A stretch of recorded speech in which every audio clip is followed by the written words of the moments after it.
Hello, everyone. Welcome to Let's Talk with me, your host, Brian Ross. Glad you can join me. And as always, I appreciate each and every single one of you. But I'm happy you're here, and we have a few topics to talk about.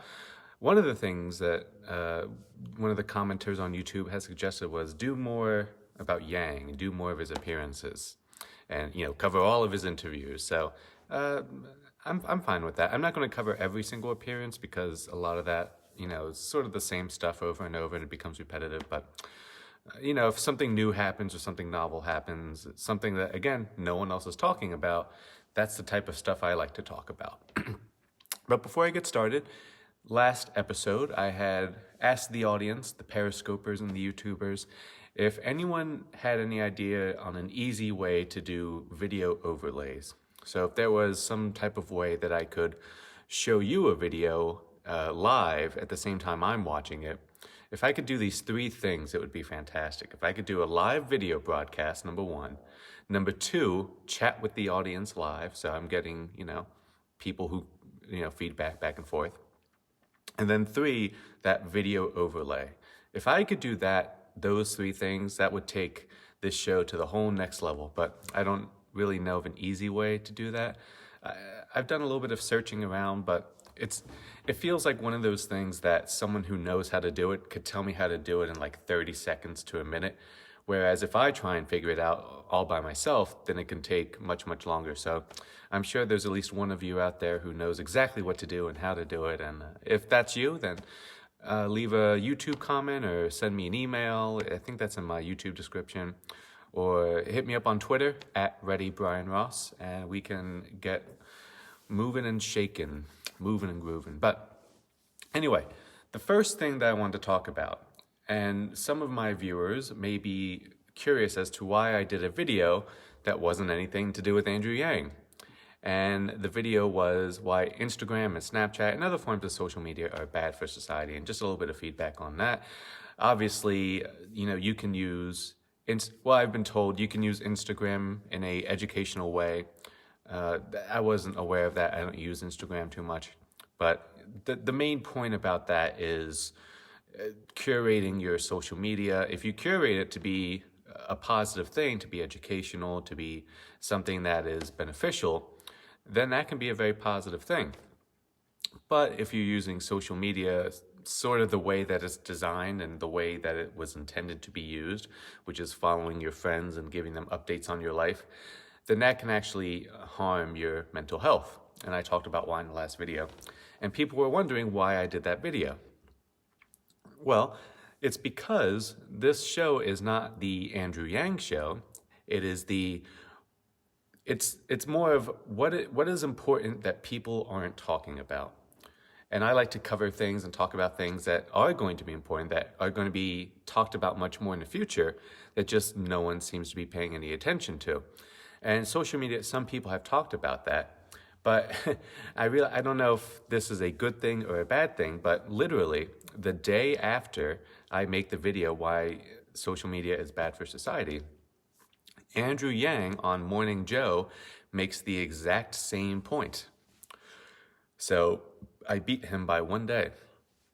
So if I ever do a topic and you're wondering, why is he talking about this? This isn't what I want to see. It doesn't have anything to do with Andrew Yang, because a lot of my viewers are Andrew Yang people. But if you're wondering why I talk about something and it doesn't seem to have anything to do with whatever else the other videos are, it's because this is probably going to be something that comes more and more into the conversation, more and more into the national spotlight. And it's just something that I've recognized.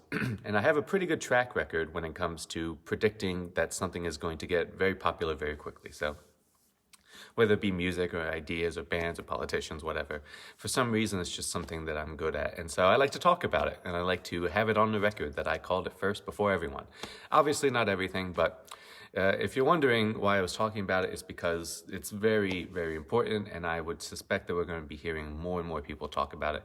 At least I would hope so, because we need to start having this conversation about what the effects of social media are, what the effects of cell phone uses, and all these things that really aren't too well studied as of right now. But thankfully, Andrew Yang has the same exact opinion that I have, and so I think that's a very positive thing. But if you haven't watched Andrew Yang on Morning Joe, then I would check that out, and you'll see exactly what I'm talking about.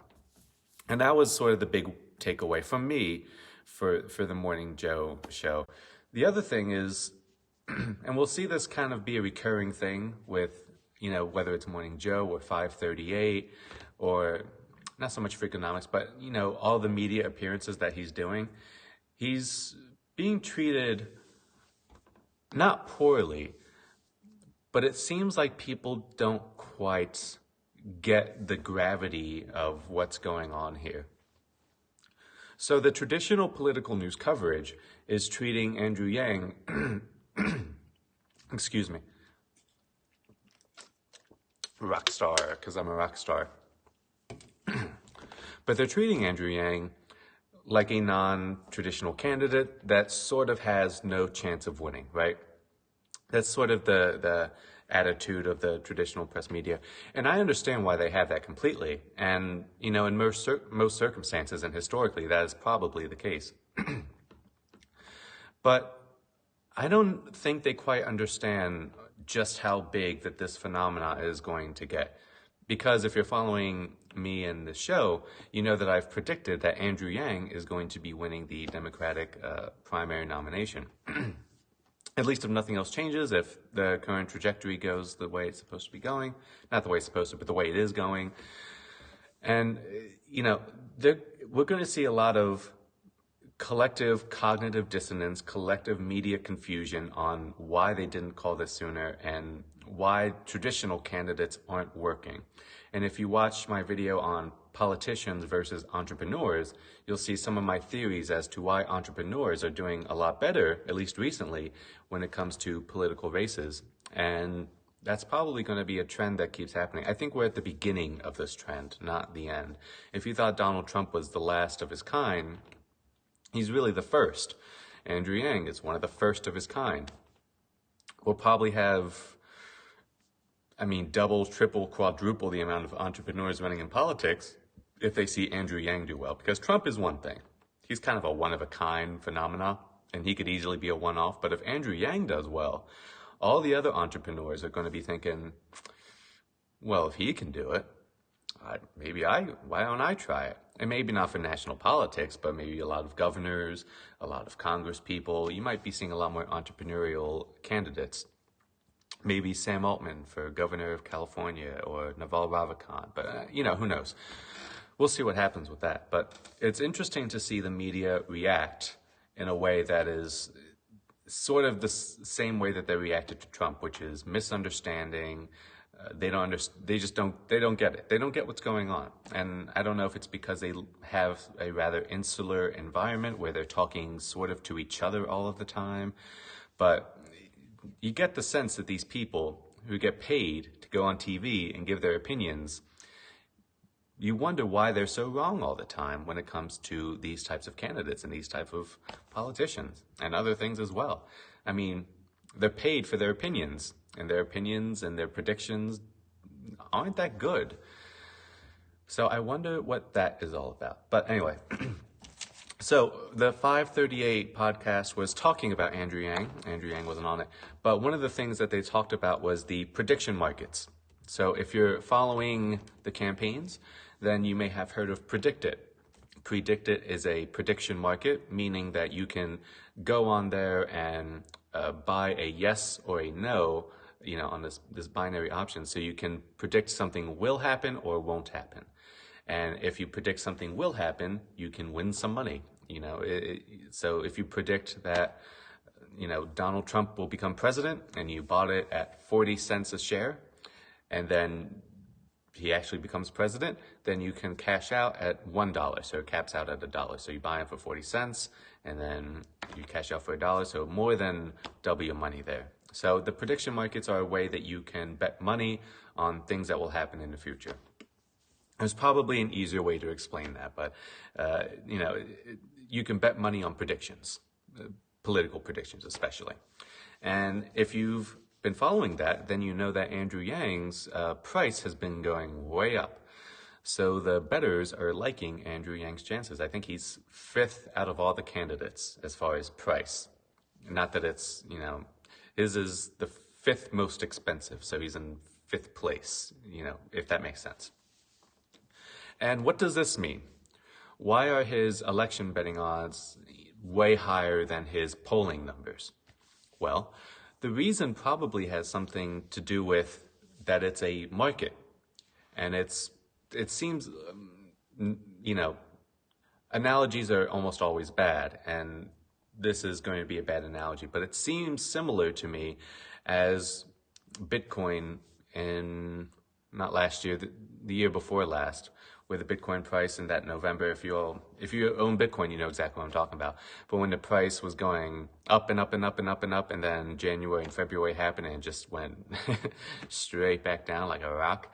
But if you're following that, then you'll understand this point, and that the prediction markets are not going to be necessarily accurate as far as the national attitude towards a candidate. So why does Andrew Yang's price going up?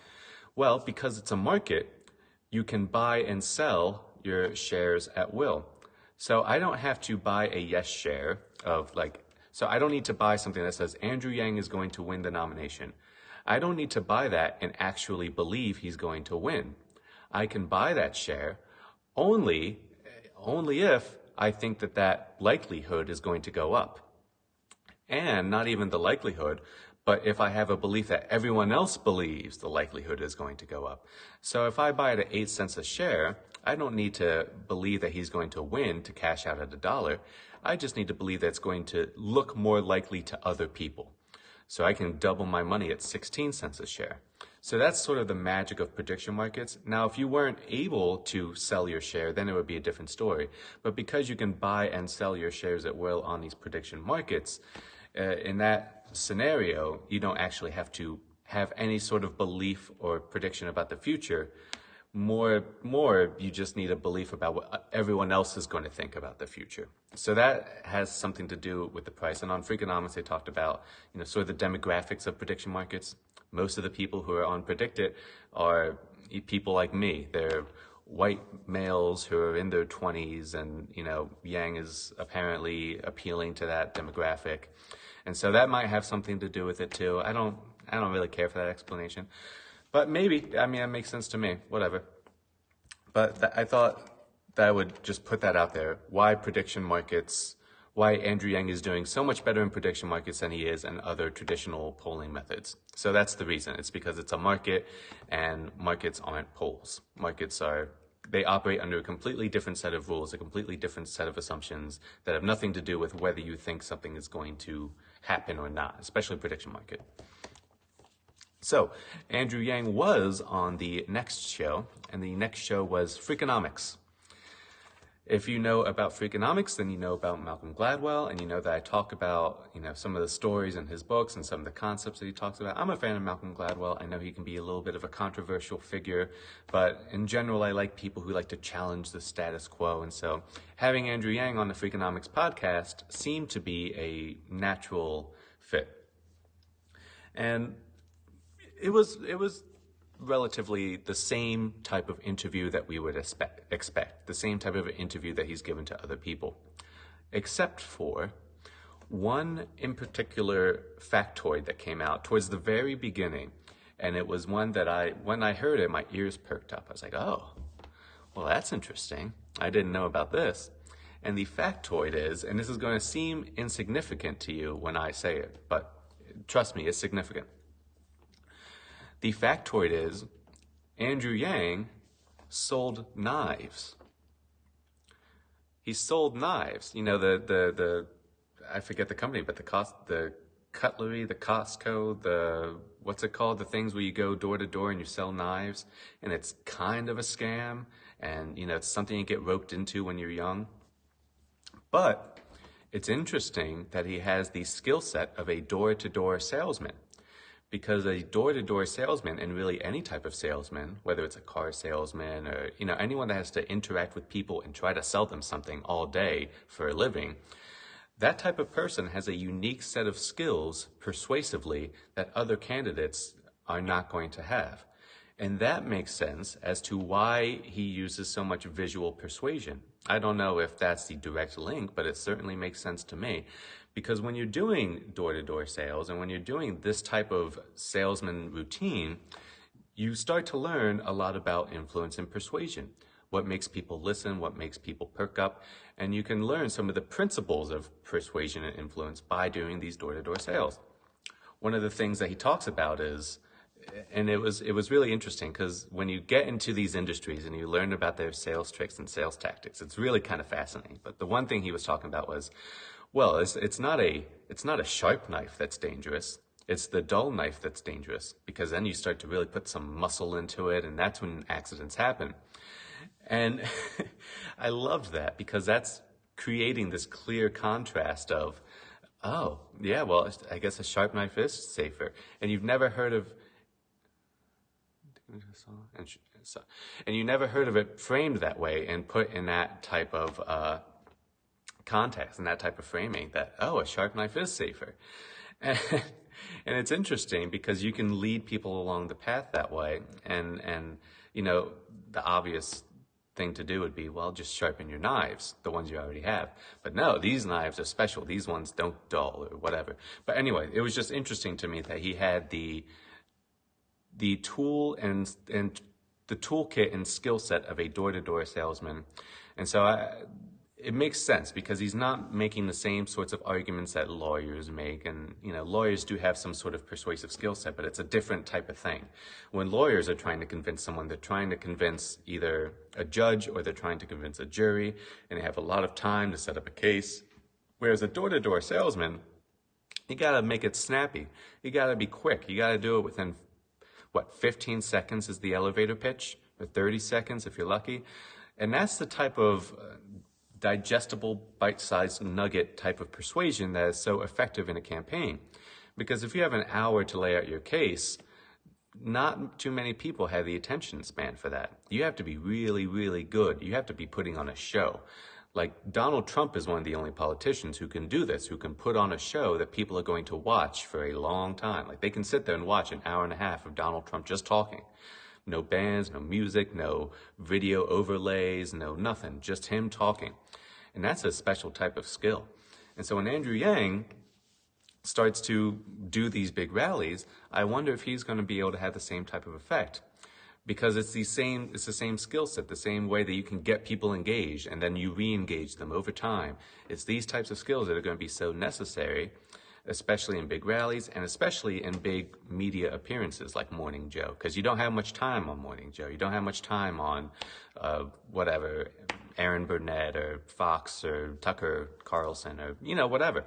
National media, you don't have a lot of time. Freakonomics, you have an hour. You can run wild on Freakonomics. Joe Rogan, you have 2.5, 3 hours. Run wild, and you have Joe who's going to engage the audience for you. But when you're just on stage by yourself, or when you're doing short media appearances, that's when your mettle is tested. That's when we see what you're really made of, if you have the chops to be persuasive enough to persuade, half the country, half the voting population to vote for you. So I thought that was interesting. I don't know of any other candidates that have that same type of background, but if he's the only candidate with that type of background in a race full of politicians and lawyers, his chances just went up in my book. And I had one more topic, but I think I'll save that for another day. We're almost at the 20-minute mark, so I like to cut it short there. But anyway, again, 100 subscribers. Can you believe it? I'm at 100 subscribers. That's fantastic. I've been doing this for 2 weeks and we have 100 subscribers. So thank you all so much for subscribing and liking and doing what you do, because you're all very special, very fantastic people. But I will see you all next time. Make sure you follow me at Ready Brian Ross on Twitter and subscribe to me on YouTube. Just put me in as a Let's Talk with Brian Ross into the YouTube search and I pop right up, and then give me a subscribe if you want to, if you enjoy this content. And if anyone knows how to do that thing with the video overlays, because I'd like to show you guys what I'm talking about live. But anyway, thank you all so much, and I will see you all later.